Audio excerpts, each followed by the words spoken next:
Time now for Sid Sixero. This is where I get 60 seconds to talk about anything. Start the clock, please. Here's what's on my mind this morning. Don't like what I'm seeing from the Leafs. And no, I'm not talking about the goaltending. No, I'm not talking about the lack of wins over the last few weeks aside from last night. No, I'm not talking about missing Zach Hyman due to injury. The one thing I've seen recently that really troubles me is what happened with William Nylander this week. He was late to a team meeting. Not good. Not at this time of year. Not when you just missed a whack of time due to COVID-19 protocol. So normally, there'd be some sort of discipline that would follow. Maybe he wouldn't dress Tuesday night in Vancouver. Maybe sit out the first period. I don't know. You know what ended up happening? Nothing. Zero. He played Tuesday night, had a couple of assists. Leafs said they, quote, had really good discussions about it, end quote.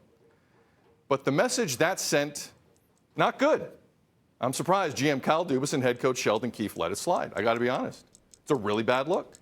It's also a window in the Leafs' soul right now. They're willing to look the other way on professionalism just to give themselves a chance. That's what losers do.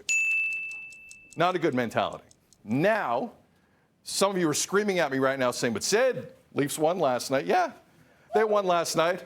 Some people behind the camera enjoyed that. Leafs won a big one last night in Winnipeg. They now have a 6-point lead atop the North Division as Jack Campbell had a very good third period in that. He certainly needed it for the Toronto Maple Leafs. So when you look at the standings, it's a 6-point edge over Winnipeg as we bring in the biggest Leaf fan on earth, the one and only Steve Dangle. Steve, welcome to Breakfast Television. I give you two options here, friend. You could talk about a pretty solid win last night or what happened with William Nylander this week. I very much disagreed with how the Nylander story was handled by that team. I almost missed this appearance just now, so no I'm one not knew going that, to be the but one. now they do. It's fine. It's all good.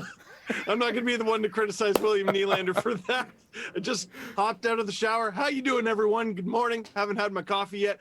I want to talk about the win because I was pretty down on the team after they lost to the Canucks. Let's not mince words. They should not have lost to the Canucks. Nope. Let alone twice. They should not have lost to that team. They hadn't played for a month. I was down on the team. Oh, it was just bad goaltending that was plaguing them. Listen, goaltending is part of your hockey team. Yeah, that counts. Last time I checked there, Dangle. That counts. Exactly. Yeah. And you got to be playing your best hockey heading into the playoffs. And the Leaf fan in me was just like, not again. But last night was one of those battle wins against a team that has basically been in second in the division for the whole season. So it's a good little rivalry, and the Leafs won. Hooray. What percentage of your timeline on social media, and again, for those who don't know Steve, he is a huge social media presence. He's a phenomenal broadcaster. He's a huge personality. But any Leaf take on Twitter, like 70% are aimed at our guest here, Steve Dangle from Sportsnet. How many of those people are genuinely concerned about the Leafs goaltending situation? Most people are telling me to relax, but I think, I've been to therapy. I think I know how this works. They're telling themselves. They're telling themselves. And listen, it has nothing to do with a lack of faith in Jack Campbell. I have every faith in Jack Campbell. What I was worried about after the last few games, they get big save Dave Riddick, and he had a tough game against the Canucks. But Jack Campbell and Freddie Anderson hasn't played in a long time, and we don't really seem to have a very good idea of when he's coming back from injury. And Jack Campbell has battled injuries on and off all season. I have full faith that fully healthy, that's a great tandem. And they can stop a lot of pucks, probably more than your tandem. But if we don't know what their health is, makes me nervous. So game one, first round of the playoffs, Steve, before we let you go, regardless of who they're playing, the Leafs, who's in net? As of right now, I'm going to say Jack Campbell. I mean, he won 11 straight games. You really can't ask for more than that. I can see Freddie easily taking that job back. It's been his for 4.5 years. But right now, Jack. Steve Dangle, the one and only. Appreciate you, friend. Thanks, Sid. Love you, buddy. He's good. Check him out. He's a social media monster.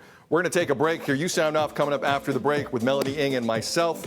Some people feel their phone is a monster right now. They can't put it down. Our question is, with our federal labor minister saying people need the right to disconnect in this country, do you feel pressured from your employer to always stay connected at work? 1-866-267-3797. Feedback at breakfasttelevision.ca. Twitter 24/7 at Breakfast TV.